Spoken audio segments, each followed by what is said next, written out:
There will be time for you to read the instructions and questions, and you will have a chance to check your work. All the recordings will be played once only. The test is in 4 sections. At the end of the test, you will be given 10 minutes to transfer your answers to an answer sheet. Now turn to Section 1. Section 1. You will hear a conversation between an officer of the Small Claims Tribunal and a consumer who wants to make a claim. First, you have some time to look at questions 1 to 6.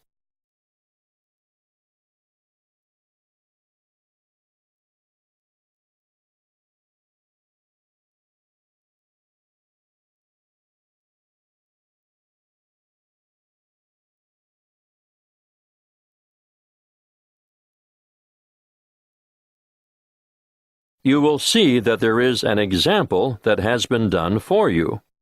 On this occasion, only the conversation relating to this will be played first. Good afternoon. How can I help you? Good afternoon. I'd like to lodge a claim. Certainly. Name? Emily Jane Appleby.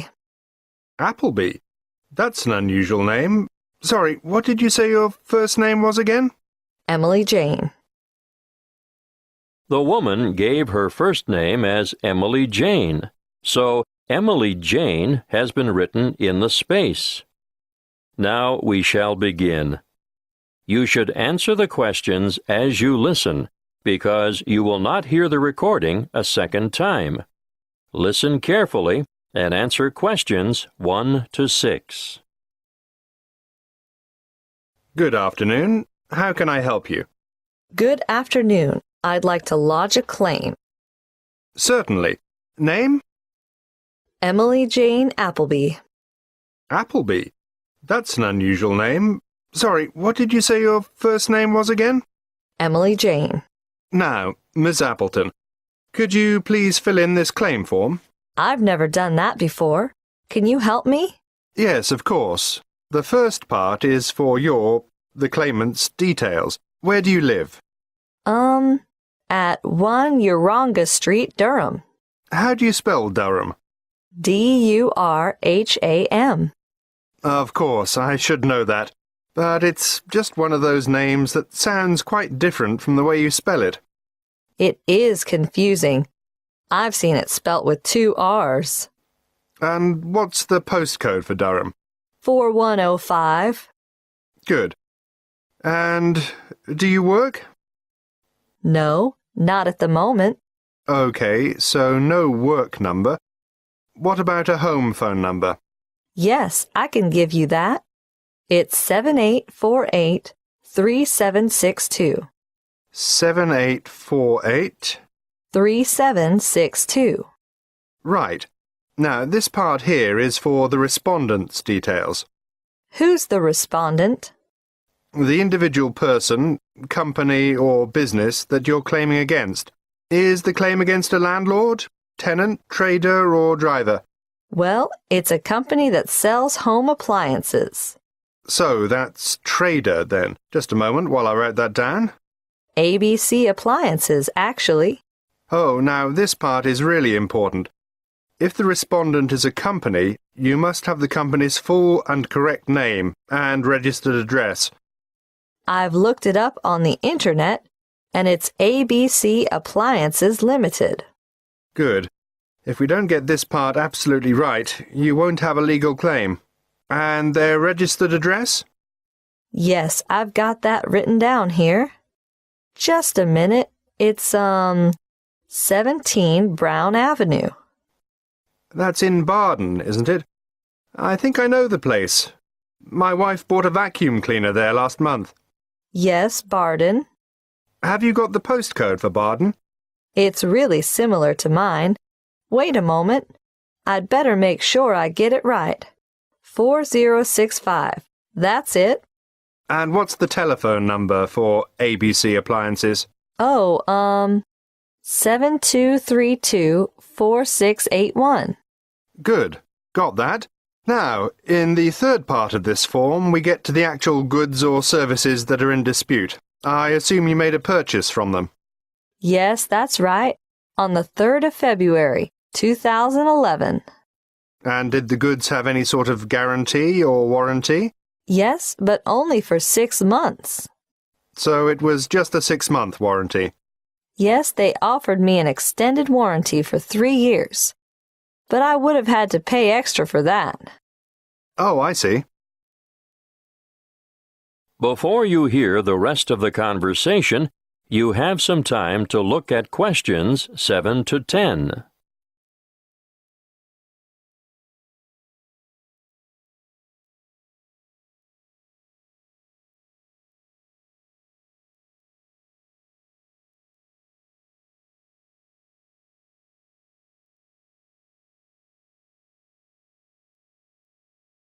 Now listen and answer questions 7 to 10.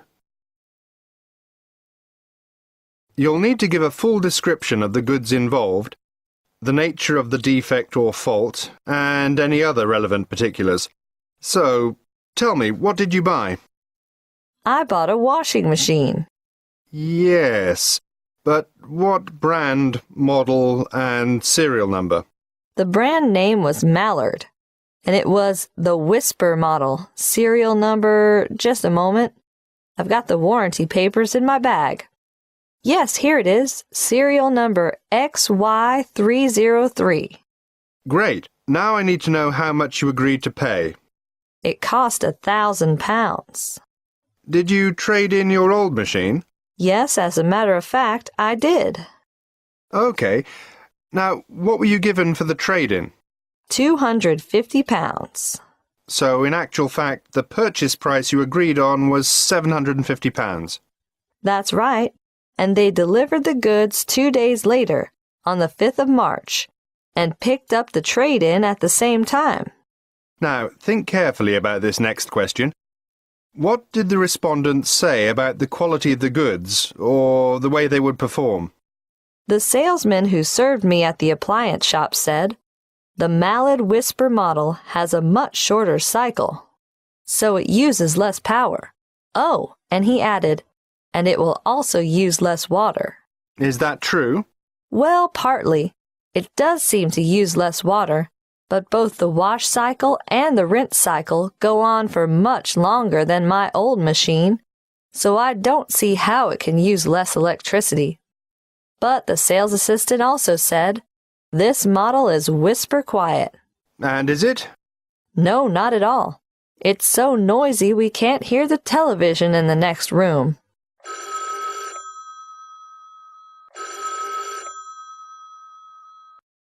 Excuse me, I have to answer that. Would you mind waiting? I'll get back to you in a minute. That is the end of Section 1. You now have half a minute to check your answers.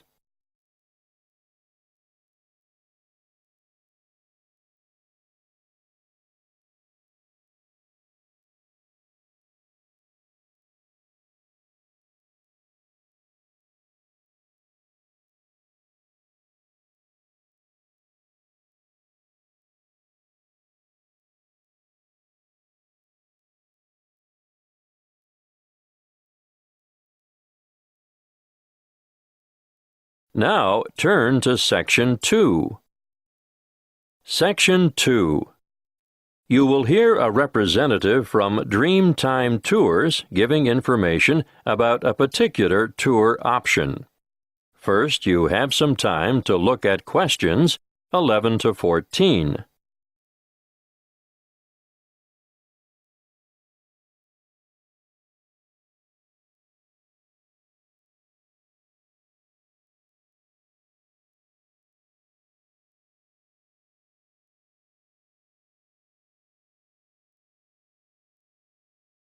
Listen carefully and answer questions 11 to 14. Dreamtime Tours have just the tour for you. The one I have chosen to talk to you about today is what I consider our best tour. It will take you from coast to mountain and back again. you'll spend a memorable and very comfortable day traveling in air-conditioned luxury. You'll see from our brochure that we have 4 pickup stops along the coast, and about 20 minutes after we pick up our last passenger for the day, we'll be stopping off briefly at a magnificent housing development, marina, and shopping complex. You'll be able to admire some of the most expensive and lavish houses on the coast.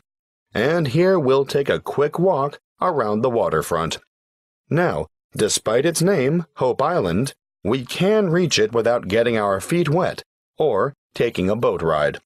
Hope Island is connected to the mainland by bridges. From there, we head inland to the beautiful Tambourine Mountain. You'll have time to browse in the many specialty shops, or you can sit and relax at a friendly outdoor cafe. We board the bus again and pass through an old timber milling town on our way to O'Reilly's Green Mountains.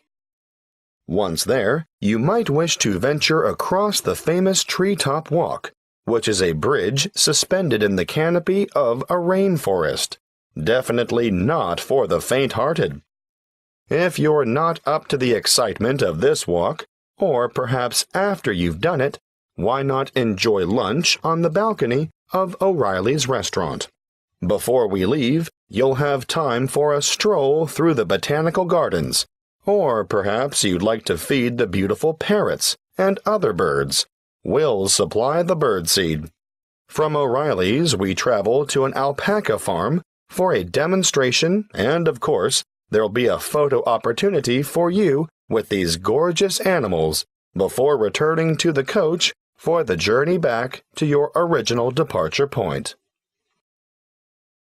Before you hear the rest of the talk, you have some time to look at questions 15 to 20.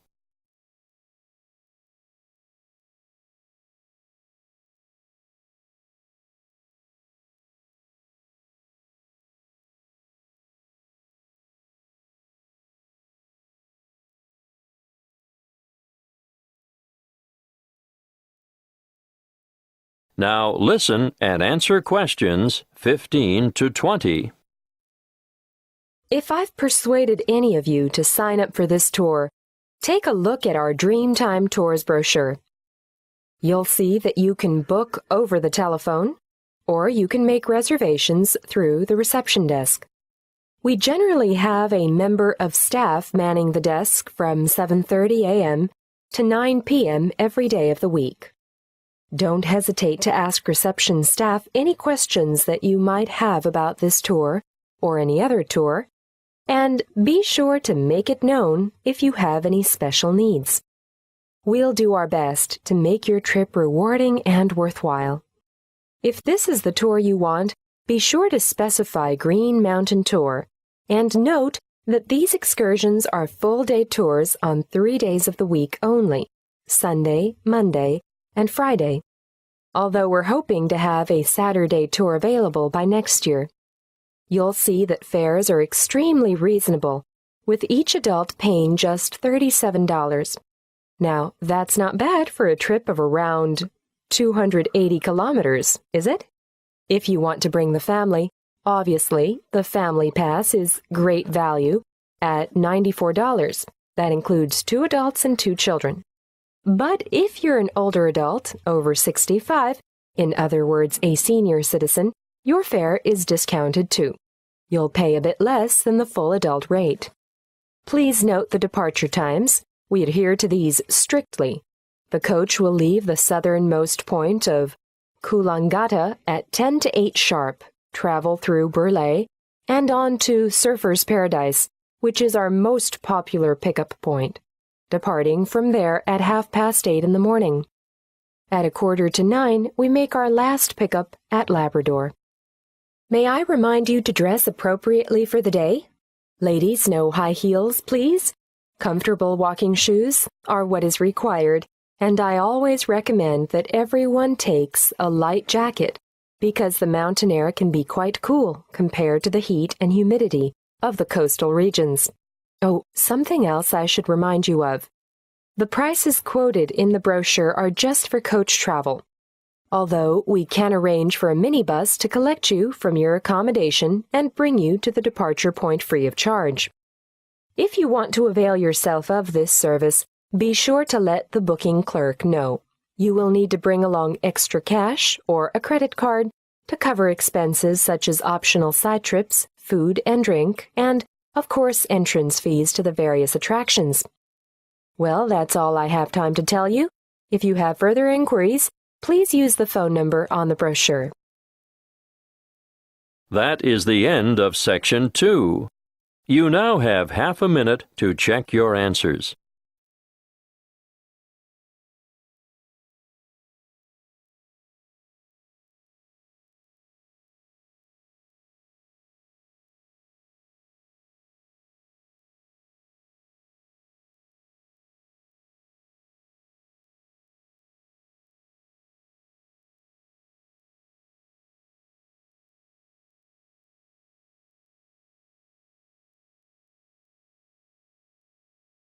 Now, turn to Section 3. Section 3. You will hear a conversation between two training college students and their liaison officer who is enrolling them in a volunteer program which provides English language support in a local secondary school. First, you have some time to look at questions 21 to 25.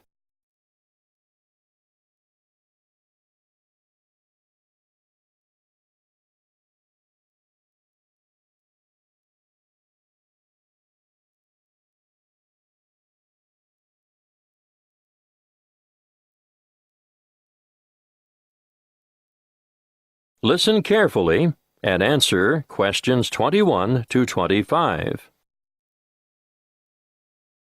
Come in and sit down, Lester. Sharon, I can see you're keen to know more. To start with, I'd just like to say that we value volunteers highly and recognize their importance and assistance in the provision of quality education. Thank you. We're looking forward to helping out. But what exactly can we do? Volunteers can undertake a range of tasks. In general, they enrich the English language program and complement the contributions of salaried staff members. Yes, but what would we do specifically? Oh, a variety of tasks. For instance, you can tutor individual students in reading. I thought that might be the case. But you can also help students edit their written responses. Great. Is that also a one-on-one activity? Oh, yes, definitely. But volunteers are also called on to assist in designated classes. And what exactly would we do there?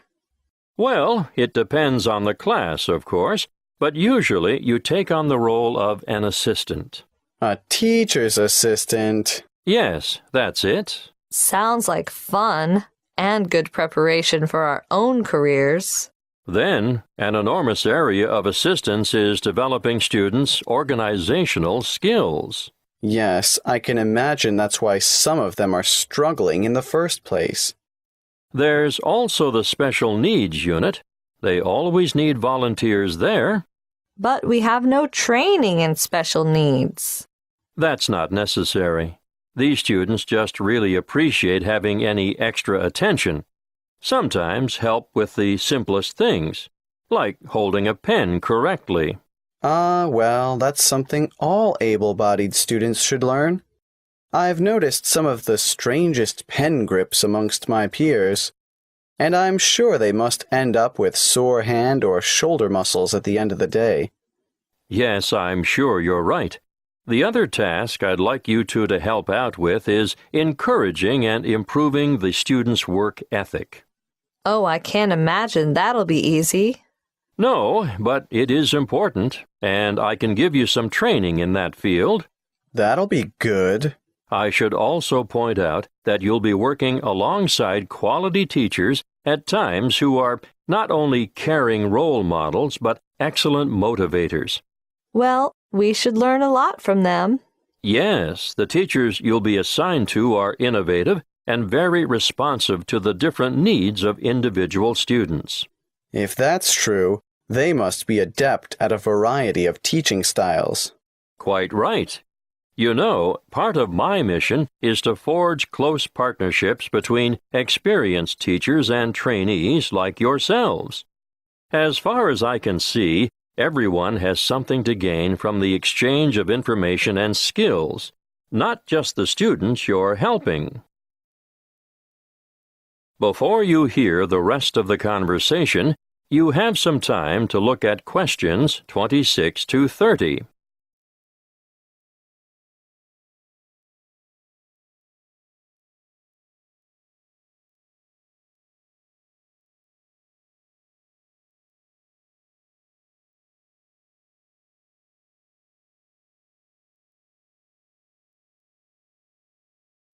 Now listen and answer questions 26 to 30.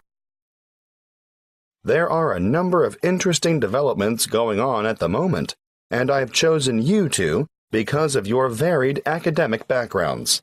Now you, Sharon. I majored in business studies before I came to Teachers Training College. Yes, exactly. Well, I've always been more interested in science, marine biology in particular. Yes, I think it's quite exciting. The school you're going to assist at is augmenting the number of vocational learning experiences offered within its subjects. Educational philosophy these days seems to recognize the importance of increasing practical components in the curriculum. Areas of development being pursued include building and construction, agriculture, business education, and hospitality. But the Marine Studies course is already well developed. Oh, now I see where we fit in. You'll find that the school has an excellent library and audio-visual collection. There are 3 computer laboratories and a special needs network with 6 stations. Ah, they are well equipped. Wait till you see their independent learning center. What's so special about their ILC? They have the most sophisticated self-learning software I've ever seen in this region of the country. Really? Uh-huh. And there's a wide number of extracurricular activities, an extensive sporting program. Oh, sport? Not my thing at all. Well, no, maybe not. But they also promote students' participation in different scholastic competitions. I'm impressed. I think we're going to enjoy this. That is the end of Section 3. You now have half a minute to check your answers.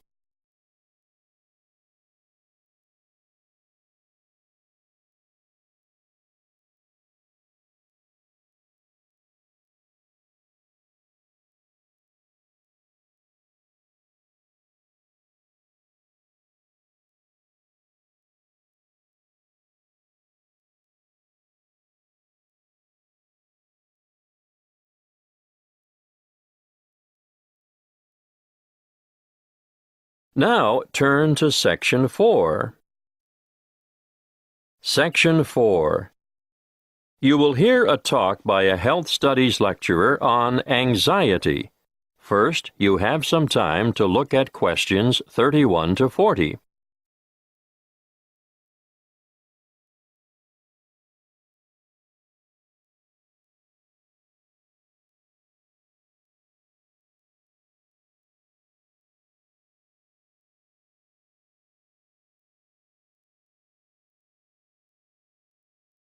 Listen carefully and answer questions 31 to 40.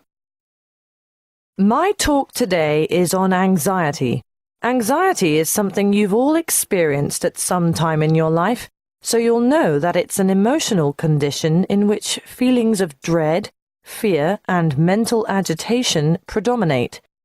However, what we call an anxiety state or anxiety neurosis or phobic state, they all mean the same thing, is characterized by anxiety reactions far greater than those normally expected for the circumstances, and these reactions may be severe and prolonged.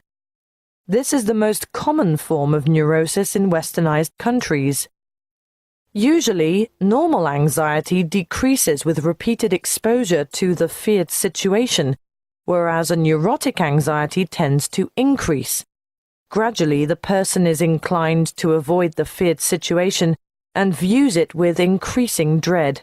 Sometimes there may be an inherited tendency for this, but usually environmental issues are more important.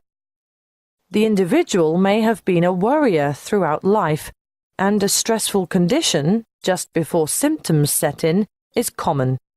Often there is a gradual build-up of anxiety, possibly for weeks or months, before the ultimate break occurs. The precipitating cause is usually one of great significance to the patient, often related to personal events, such as bereavement, a breakup, threats to career, health, or personal integrity. What are the symptoms of phobia? Well, phobic states often develop into severe, crippling challenges that can be very difficult to overcome. The person develops a fear of certain situations. It's not uncommon to have one or more of these present at the same time. I'm going to name some frequent phobias and give you a description of their symptoms. Let's start with agoraphobia, which is when the person has an intense anxiety about venturing outside the safety of the normal home surroundings. It may be impossible for this person to ever go out alone. Their fear of public or open spaces is completely irrational, and they often end up leading very secluded lives. Claustrophobia, on the other hand, is a morbid fear of closed-in areas or places. If you see me taking the stairs instead of the lift, think about it. Am I trying to get more exercise, or am I trying to avoid the confined interior of the lift? And I'm sure you all know people who are afraid of flying. Sometimes it's the fear of being enclosed in the aeroplane itself, and you can imagine how the cramped confines of airline toilets are really bad news for these sufferers. Now I'll move on to discuss social phobia, which, believe it or not, is more common in men. It's an acute anxiety that develops when they are in the presence of others. They feel self-conscious, apprehensive, and embarrassed. If attention, real or imagined, is focused on the sufferer, he becomes uneasy and may blush, stammer, or stutter. Some sufferers even develop tremors, shaking or trembling movements of a part or parts of the body. Or another very common sign of their extreme discomfort is that they perspire profusely on their palms, under their arms, or on their feet.